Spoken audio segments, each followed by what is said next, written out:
पहला वाली 3.3 का क्वेश्चन नंबर 1 है। कह रहा है बाबू कि निम्न रैखिक समीकरण युग्म को प्रतिस्थापन विधि से हल करना है। प्रतिस्थापन विधि से क्या करना है? हल करना है। तो देखिएगा इधर x प्लस माना कि x प्लस y बराबर 14, x प्लस y बराबर 14, x माइनस y बराबर 4। इसको समीकरण 1 मान लेंगे, इसको समीकरण 2 मान लेंगे। समीकरण 1 से कैसे विद्यार्थी?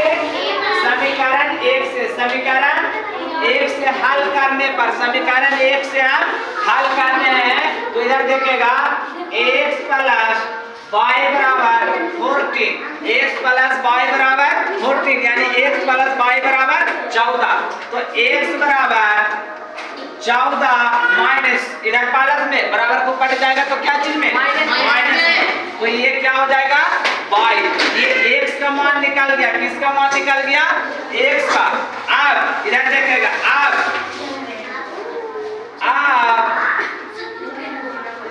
x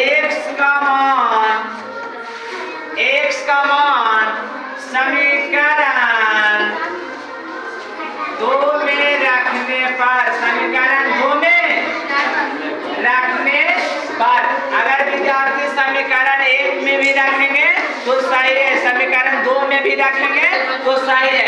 तो समीकरण हम के में रख रहे हैं? 2 में। समीकरण के में 2 में। तो सबसे पहले हम समीकरण 2 लिख लेंगे, x माइनस y बराबर 4। सही है ना? तो x का मान रखेंगे। x का मान क्या है बाबू? 14 माइनस y और माइनस y बराबर 4। यहाँ तक किसी को दिक्कत लग रहा है? नहीं लग रहा है। दिक्कत लग रहा है बाबू? दूसरा स्टेप से भी बना सकते हैं। ये लिमिट नहीं है कि इसी नियम से बनाएंगे, और दूसरा नियम से भी बनाएंगे। देखिएगा इधर 14 क्या चीज में है? प्लस में है। तो माइनस y तो माइनस के y 2y हो गया बराबर 4। इधर प्लस में, इधर आवेगा क्या चीज में विद्यार्थी? माइनस में।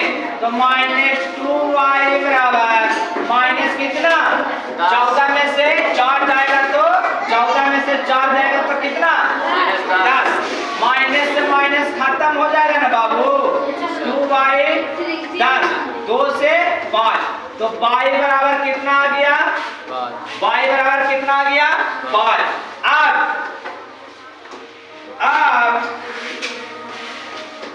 अब y का मान, अब y का मान समीकरण 1 में रखने पर, अब जो y का मान आया उस समीकरण के में रखेंगे?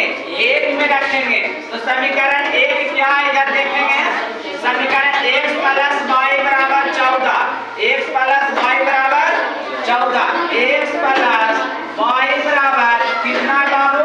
14। तो x का मान कितना है?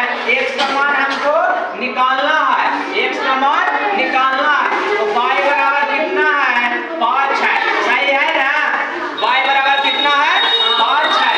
तो x बराबर 14, इधर प्लस में ऊपर जाएगा तो क्या चीज में? माइनस में। तो x बराबर 14 में से 5 जाएगा तो कितना बचेगा? 9 बचेगा। कितना बचेगा? 9 बचेगा। तो अतः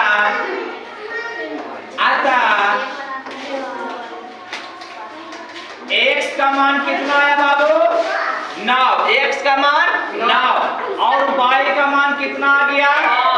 5। y का मान 5। यहाँ तक किसी, देखो हम फिर एक बार रिपीट करा रहे हैं, देखेगा इस प्रकार से। क्या किसी को दिक्कत है? यहाँ तक x y के मान निकल गया ना? अगला इस प्रकार के प्रश्न आएगा तो तुम लोग बना देगा ना? किसी को दिक्कत ना है? ठीक है, उतारो।